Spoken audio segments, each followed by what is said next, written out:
বন্ধুরা, চট করেই বানিয়ে ফেলতে পারবেন এই রকম অতি মনোহারী এবং সুস্বাদু শীতের মরশুমে চিংড়ি পোলাও। যে ছবিটা দেখছেন সেটা তুলাই পাঞ্জি চাল দিয়ে চিংড়ি পোলাওয়ের এক রেসিপি। অতি মনোহারী এবং খুবই সুস্বাদু। আর শীতের দিনে কোনো কিছু করতে যেমন কষ্টও হয় না, তেমনি খেলে হজমও হয়।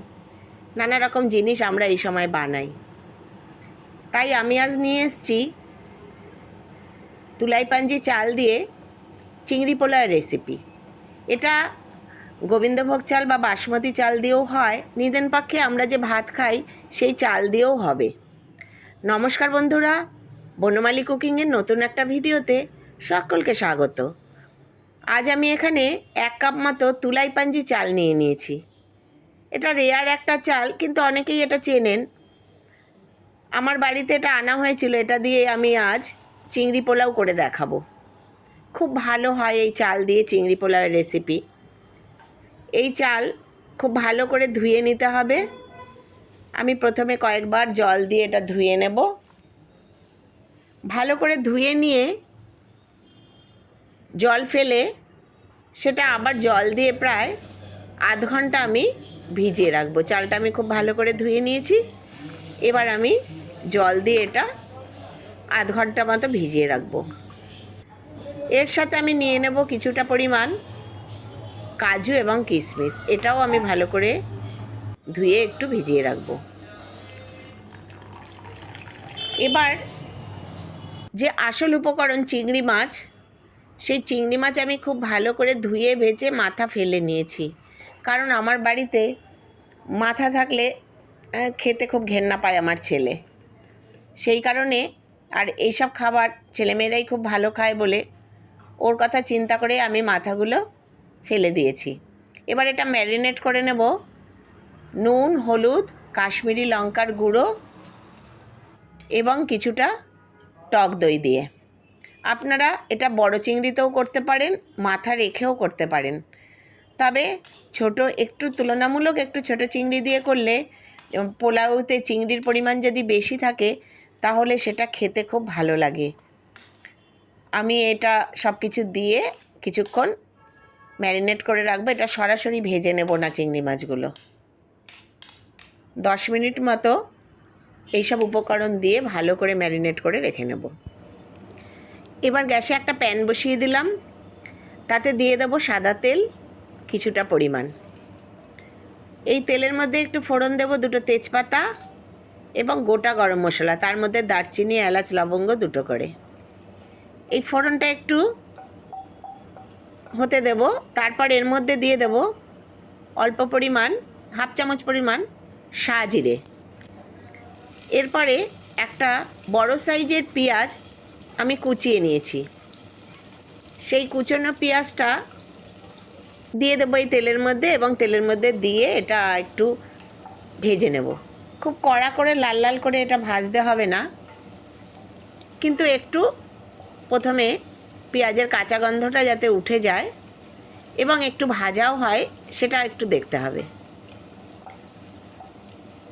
এটা একটু ভাজা হয়ে গেলে এর মধ্যে আদা রসুন পেস্ট আমি করে রেখেছি 1 চামচ পরিমাণ আদা রসুন পেস্ট আমি দিয়ে দেবো এখানে। জল ছাড়া আদা রসুন পেস্ট এখানে আমি ব্যবহার করেছি। এই শুকনো শুকনো আদা রসুন পেস্ট পেঁয়াজের সাথে ভালো করে একটু ভেজে নেব। আদা রসুনের গন্ধটা যাতে উঠে যায় সেরকমভাবে এটা গ্যাসটা একটু লো টু মিডিয়াম ফ্লেমে রেখে একটু নেড়ে নেব। অনেকেই পোলাওতে জলের পরিমাণ বুঝতে পারেন না, কাদা কাদা মতো হয়, তার জন্য পোলাও করতে ভয় পান। ভয় না পেয়ে আমার মতো করে এরকমভাবে ট্রাই করুন, দেখবেন ঝরঝরে একদম পোলাও হবে আর খেতেও খুব ভালো হবে। এই সময় আমি যে কাজু এবং কিশমিশটা ভিজিয়ে রেখেছিলাম সেটা দিয়ে দিলাম। এই কাজু কিশমিশটা পেঁয়াজের সঙ্গে একটু ভাজা ভাজা হবে, আর ম্যারিনেট করা চিংড়িটাও আমি এই সময় দিয়ে দেবো। এটা আলাদা করে চিংড়িটা আমি ভেজে নিইনি, এই পেঁয়াজের সাথেই, পেঁয়াজের রসেই এটা কষানো হয়ে যাবে। এই রকমভাবে চিংড়ি পেঁয়াজের সাথে এরকমভাবে কষিয়ে নিলে সেটা শক্তও হয় না আর খেতেও খুব টেস্টি হয়। আমি চিংড়িটাকে ভালো করে কষিয়ে নেব। যেহেতু টক দই দিয়ে চিংড়িটা ম্যারিনেট করা আছে, সেই কারণে গ্যাসের আগুনটা একটু কমিয়ে দিতে হবে। এই সময় আমি 4-5টা কাঁচা লঙ্কা চিড়ে দিয়ে দেব এবং দেখুন কীরকমভাবে চিংড়ি থেকে অনেকটাই বেশ জল বেরিয়ে গেছে। এই চিংড়িটা পেঁয়াজের সাথে রসুন, আদা, কাজু, কিশমিশ, কাঁচা লঙ্কা সব কিছুর সাথে বেশ ভালো করে কষিয়ে নিতে হবে। এই কষানো পর্বটি হয়ে গেলে এর মধ্যে আমি কিছু মশলা দেব, যেমন 1/2 চামচ মতো দিয়ে দেব হলুদ গুঁড়ো, 1 চামচ মতো কাশ্মীরি লঙ্কার গুঁড়ো দিয়ে দেব, কিছুটা পরিমাণ দেব চিনি, এখানে আমি ছোটো 1 চামচ চিনি নিলাম, গরম মশলা গুঁড়ো দেব কিছুটা, আর 1/2 চামচ মতো দিয়ে দেব জিরে গুঁড়ো। এই মশলাগুলোর সাথে এবার চিংড়িটাকে যে জল বেরিয়েছে তার সাথে কষিয়ে নেব। এই সময়ই দেখবেন কত সুন্দর একরকম কষানোর গন্ধ বেরিয়ে যাবে। এই কষানো হতে হতে আমি এবার এর মধ্যে দিয়ে দেব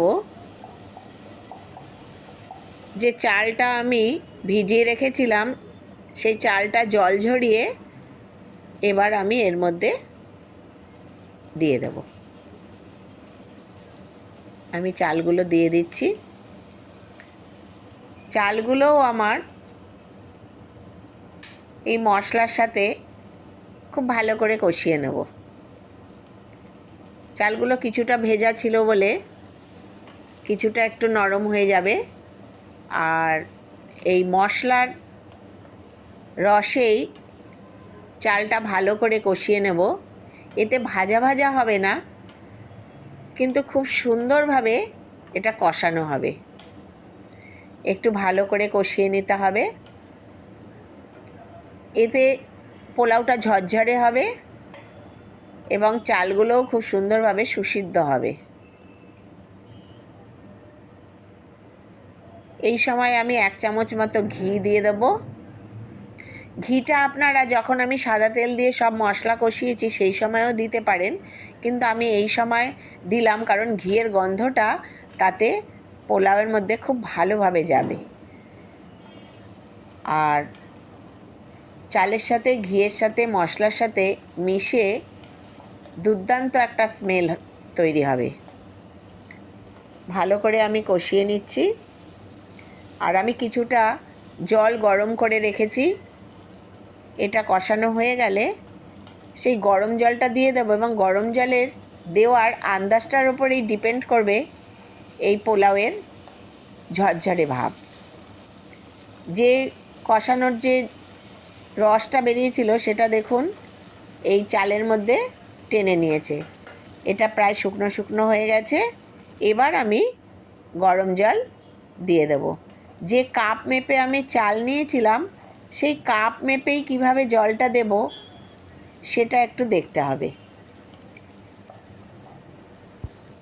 বাড়িতে বার্থডে থাকলে বা ম্যারেজ অ্যানিভার্সারি থাকলে অতি সহজেই ঘরেই এটা তৈরি করে নেওয়া যায়, এবং সেটা কিন্তু বাড়ির লোক খেয়েও খুব প্রশংসা করবে। কথা দিলাম এরকমভাবে করে দেখুন, খুবই সুস্বাদু হবে খাবারটি, এবং পরে বাড়িতে করে কমেন্টে আমাকে জানাবেন কেমন হলো। আমার আজকের রান্না যদি আপনাদের ভালো লাগে প্লিজ লাইক, কমেন্ট এবং শেয়ার করবেন। সাবস্ক্রাইব করে আমার পাশে থাকার অনুরোধ জানালাম। এই সময় আমি যে গরম জল করে রেখেছিলাম 1 কাপ ফুল এবং আরেক কাপ ফুল থেকে একটু কম, মানে 1.25 কাপ মতো জল আমি এই চালে দিয়ে দিলাম। যেহেতু চালটা আধ ঘন্টা ভেজানো ছিল এবং কিছুটা কষানোও হয়েছে চিংড়ি মাছের সাথে, সেই কারণে 2 কাপের থেকে একটু কম চাল দিলেই এটা খুব সুন্দরভাবে সেদ্ধ হয়ে যাবে এবং ঝরঝরেও হয়ে যাবে। এবার আমি এটা ঢাকনা দিয়ে ঢেকে রাখবো, আর গ্যাসটা লো করে দেব, করে 10 মিনিট মতো এটা রেখে দেবো। 10 মিনিট পরে আমি ফিরে এলাম। দেখুন জলটা পুরো শুষে নিয়েছে এবং কি সুন্দরভাবে এটা ঝরঝরে হয়ে গেছে। এই সময় একটু নেড়ে চেড়ে নুন মিষ্টি এগুলো আপনারা দেখে নিতে পারেন। আমিও নুন মিষ্টিটা একটু দেখে নিলাম। আমার একটু নুন কম হয়েছে, আমি এখানে একটু নুন দিয়ে দেব। এই সময় আমি চালটা একটু দেখে নিলাম। দেখুন কি সুন্দরভাবে এটা সেদ্ধ হয়ে গেছে, কিন্তু একদম প্রতিটা দানা আলাদা করে দেখা যাচ্ছে, একটুকু গলে যায়নি বা চালের সাথে চাল মিশেও যায়নি। আমি আবার একটু ঢেকে এই 2 মিনিট মতো রেখে দেব বাকি জলটাও শোষার জন্য। এবার আমি পুরোটাই হয়ে গেছে, এবার আমি নেড়ে নেব এবং এই সময় একটু গরম মশলা আমি এর মধ্যে দিয়ে দেব, গরম মশলা গুঁড়ো।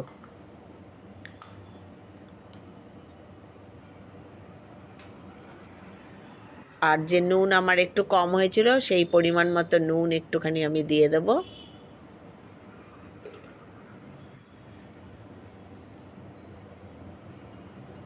আর একটু চিনি ও মিষ্টিও আমি দিয়ে দিলাম।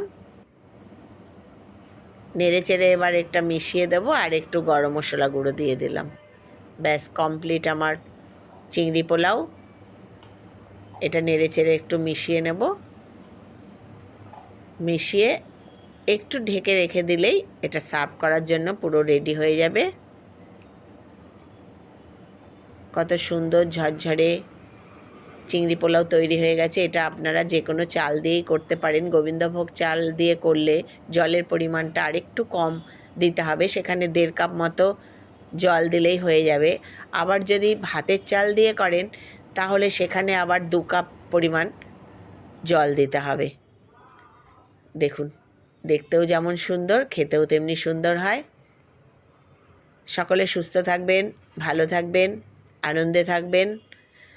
আমার মতো এইরকম চিংড়ি পোলাও করে কেমন হলো জানাবেন কমেন্টে। সকলকে অভিনন্দন জানিয়ে আমার চিংড়ি পোলাও রেসিপি এখানেই শেষ।